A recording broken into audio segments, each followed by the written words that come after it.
একটি অত্যন্ত পুষ্টিকর খাবার হলো চিকেন স্টু। গাজর, মটরশুঁটি, বিভিন্ন রকম সবজি, আলু এগুলি দিয়ে চিকেন স্টু তৈরি করা যায়। কম মশলা দিয়ে তৈরি করা এই খাবারটি একদম ছোট বাচ্চা থেকে বয়স্ক মানুষ সকলেই খেতে পারেন। এটি আমাদের জন্য ভীষণ উপকারী। আমাদের হাড়ের স্বাস্থ্য খুব ভালো থাকে, কারণ এর থেকে আমরা ক্যালসিয়াম, ম্যাগনেসিয়াম, পটাশিয়াম, ফসফরাস এই উপাদানগুলো পাই। অনেকে ওজন কমাতে চাইছেন, আপনারা চিকেন স্টু খান, আপনাদের ওজন নিয়ন্ত্রণের মধ্যে চলে আসবে। অনেকে মাসল গঠন করতে চান, মাসল গঠন করতে চাইলে আপনাকে চিকেন স্টু খেতে হবে। রোগ প্রতিরোধ ক্ষমতা বাড়ায়।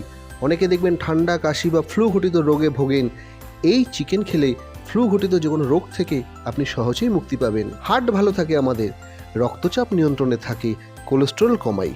বন্ধুরা, একটা লাইক ও সাবস্ক্রাইব করে আমাদের পাশে থাকুন। ধন্যবাদ।